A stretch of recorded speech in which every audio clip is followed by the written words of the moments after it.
오늘은 사도행전 11장 1절에서 18절 말씀으로 하나님의 일을 가로막으려는 제자들이라는 제목으로 내용을 살펴보겠습니다.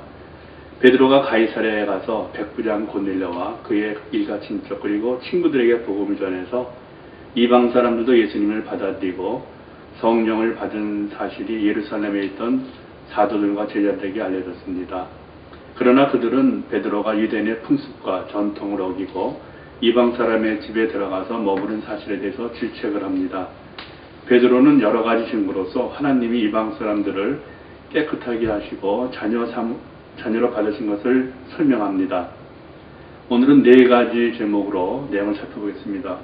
1절에서 3절까지 말씀은 율법을 어긴 것을 책망하는 제자들, 4절에서 11절 하나님이 깨끗하게 하신 이방인, 12절에서 16절 성령님이 친히 명하시고 증거하심, 17절 18절 말씀은 율법과 전통을 넘어선 권위이다. 이런 내용을 살펴보겠습니다.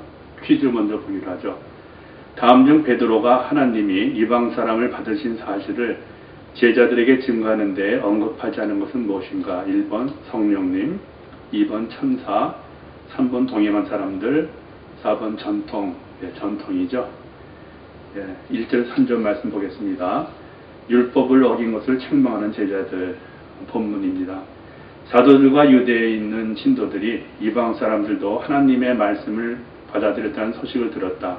그래서 베드로가 예루살렘에 올라왔을 때 할례를 받은 사람들이 당신은 할례를 받지 않은 사람들의 집에 들어가서 그들과 함께 음식을 먹은 사람이라 하고 그를 나무랐다. 그리스도인이 된 유대인들, 즉 할례를 받은 사람이죠. 예수를 믿는 이방 사람들, 할례를 받지 않은 사람이죠. 에게도 성령님을 보내셔서 영적으로 통일된 그리스도의 몸된 교회를 이루고자 하신 것을 알지 못하고 베드로가 이방 사람과 교제하며 함께 이방 사람의 음식을 먹었다고 비난했습니다. 고린도전서 12장 13절 말씀 보면은 우리는 유대 사람이든지 그리스 사람이든지 종이든지 자유인이든지 모두 한 성령으로 침례를 받아서 한 몸이 되었고 또 한 성령을 마시게 되었다는 말씀이 있죠.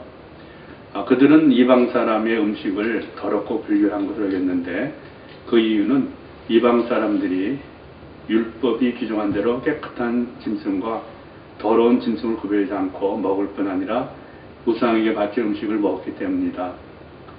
이 할례 지난번에 한번 우리가 다루는데 한번 다시 보기로 하죠. 할례는 남자 성기 기도에 덮여 있는 표피를 제거하는 행위죠. 이것은 하나님께서 아브라함과 맺은 언약에 대한 상징이었습니다. 창세기 17장 11절에 있는 내용이죠.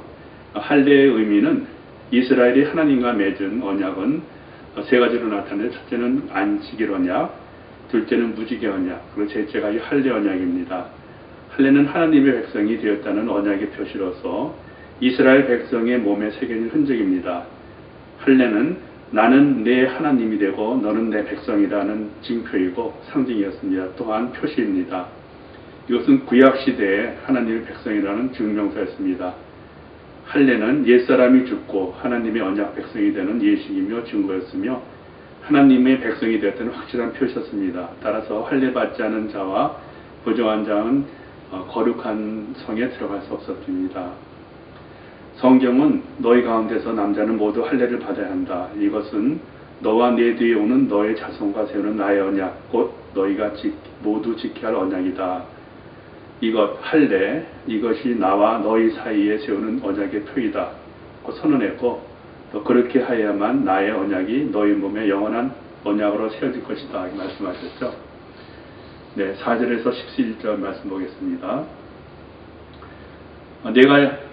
내가 욥바상에서 기도하고 있었습니다. 그때 나는 황홀령 가운데서 환상을 보았는데 큰 보자기와 같은 그릇이 네 귀퉁이가 끈에 매달려서 하늘에서 드리워져 내려서 내 앞에 왔습니다. 간을 자세히 들여다보니 땅 위에 네 발 짐승들과 별 짐승들과 기어다니는 것들과 공중의 새들이 있었습니다. 그리고 베드로야 일어나서 잡아먹으라 하는 음성이 내게 들려왔습니다. 그래서 나는 주님 절대로 그럴 수 없습니다. 나는 속된 것이나 정결하지 않은 것을 먹은 일이 없습니다 하고 말하였습니다. 그랬더니 하나님께서 깨끗하게 하신 것을 속되다고 하지 말아라 하는 음성이 두 번째 하늘에서 들려왔습니다. 이런 일이 세 번 일어났습니다. 그리고서 모든 것은 다시 하늘로 들려 올라갔습니다. 베드로는 기도 시간에 황홀경에 빠져 본 환상을 신도들에게 설명했습니다. 율법에 의해 불결하다고 규정된 유대인들이 먹어서 안 되는 짐승을 잡아먹으라 하는 하나님의 음성에 베드로는 단호하게 거절한 것과 하나님께서 깨끗하게 하시면서 속되다 하지 말아라 하신 말씀을 들은 것이 세 번이나 반복해서 일어난 것을 곰곰이 생각하는 가운데 자신의 깨달음을 있었죠. 그것은 복음시대의 믿음으로 깨끗함을 받은 이방 사람을 유대인들이 불결하다고 할 수 없음을 이런 내용을 전달합니다. 사도행전 10장 28절 말씀을 보면은 유대 사람으로서 이방 사람과 사귀거나 가까이 하는 일이 불보이라는 것은 여러분도 아십니다. 그런데 하나님께서는 나에게 사람을 속되다거나 부정하다거나 하지 말라고 지시하셨습니다. 말씀하셨죠. 여기 신명기 14장 또 레위기 11장에 나오는 그 정한 짐승과 부정한 짐승을 한번 살펴보겠습니다. 신명기 14장 3절에 보면은 당신들은 주님께서 부정하다고 하신 것은 어떤 것도 먹어서는 안 됩니다. 말씀하셨죠. 그 먹을 수 있는 짐승과 정한 짐승, 먹을 수 없는 짐승, 부정한 짐승을 이렇게 성경에서 찾아보면은 먼저 정한 짐승, 먹을 수 있는 짐승은 굽이 두 쪽으로 갈라진 쪽발이면서 색임질하는 모든 짐승입니다. 소양, 염소, 사슴, 노루, 꽃사슴, 들염소와 삼염소, 들양, 사냥이죠. 그리고 물에 사는 모든 것 가운데 지느러미 같고 비늘이 있는 물고기는 정한 먹을 수 있는 짐승입니다. 그다음에 깨끗한 새, 깨끗한 날벌레가 여기에 속합니다. 하지만 부정한 짐승, 먹을 수 없는 짐승은 색임질은 하지만 굽이 갈라져 있지 않는 짐승, 즉 낙타, 토끼, 오소리가 여기에 속합니다. 또 굽은 갈라졌지만 색임질하지 않는 짐승, 돼지가 여기에 속합니다. 물에 사는 모든 것 가운데 지렁이가 없고 비늘이 없는 것도 부정한 짐승입니다.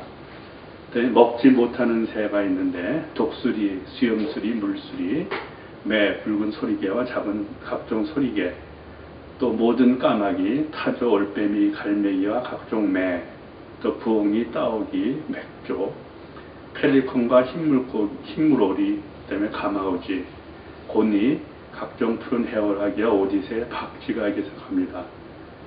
또 부정한 짐승으로서는 날기도 하고 기어다니기도 하는 곤충, 그다음에 또 여기에 또 속하는 것이 저절로 죽은 그런 짐승은 먹지 못하는 그런 부정한 짐승입니다.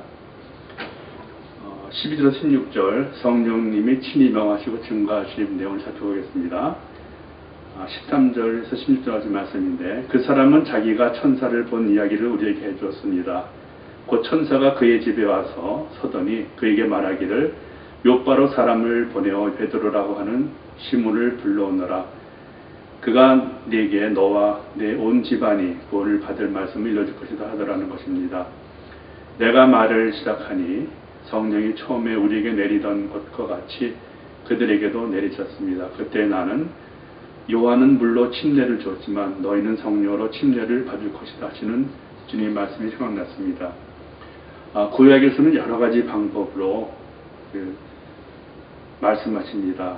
천사를 통해서 또 환상을 통해서 꿈을 통해서 또 우림과 둠림을 사용해서 또 세미한 소리를 통해서 기사와 표식을 통해서 이렇게 말씀하셨죠. 복음서에서는 하나님께서 그의 아들 예수님을 통해서 말씀하셨습니다. 그 외에는 성령님을 통해서 말씀하십니다. 고넬료는 천사를 통해서 하나님 말씀을 듣고 순종하여 바로 요바로 사람을 보내어 베드로를 초청하였죠. 또 베드로도 하나님의 음성을 듣고 성령님의 명령에 순종하여서 이방인 고넬료 집에 가서 복음을 증거하였고 복음을 받아들인 고넬료와 그 집안의 모든 사람에게 성령이 임하였고 말씀하신 대로 구원을 받게 됩니다. 17절 18절 말씀입니다. 말씀은 율법과 전통을 넘어선 권위이다. 본문을 보겠습니다. 그러므로 하나님께서는 우리가 주 예수 그리스도를 믿을 때에 우리에게 주실 것 같은 선물을 그들에게 주셨는데 내가 누구에게 감히 하나님을 거역할 수 있겠습니까? 이 말을 듣고 그들은 잠잠하였다. 그들은 하나님께 영광을 돌리고 이제 하나님께서는 이방 사람들에게도 회개하여 생명에 이르는 길을 열어주셨다고 말하였다. 베드로를 고넬료에게 보내시고 또 복음을 전하게 하신 이 사건은 그동안 가로막고 있던 유대인과 이방인의 벽을 허무시고 성령으로 하나가 되게 하시는 계기가 된 것입니다. 베드로는 구원은 하나님의 선물이고 예수님을 믿음으로 은혜로 구원을 얻을 뿐만 아니라 성령이 임하심을 증거하면서 하나님께 영광을 돌립니다. 바로 에베소서 2장 8절 말씀이죠. 여러분은 믿음을 통하여 은혜로 구원 얻었습니다. 이것은 여러분에게서 난 것이 아니요 하나님의 선물입니다. 이방 사람 고넬료와 그의 집안이 복음을 받아들임으로써 이방 세계의 믿음의 문이 열렸고 사도들과 유대인의 신도들이 이제 하나님께서는 이방 사람들에게도 회개하여 생명에 이르는 길을 열어줬다 하면서 이방 사람들에게도 이스라엘 사람과 같이 동일하게 하나님의 구원이 이루어졌음을 인정하게 됩니다. 우리는 어떻게 할 것인가 보겠습니다. 예수님을 믿음으로 구원은 누구에나 동일하게 얻는 것이지만 얼마나 주님과 친밀히 교제하며 그분의 뜻에 순종하고자 하는가의 마음가짐과 자세에 따라서 하나님을 경험하는 것은 대단한 차이가 있습니다. 자신의 선입견과 경험과 전통 때문에 오히려 하나님의 일을 가로막을 수 있는 사례를 보았습니다. 우리에게 익숙한 전통이나 종교적인 예식 또는 형식 때문에 하나님의 말씀을 가로막거나 영혼 구원의 거침돌이 되지 말아야겠습니다. 네, 은혜로운 성경 공부하시기 바랍니다.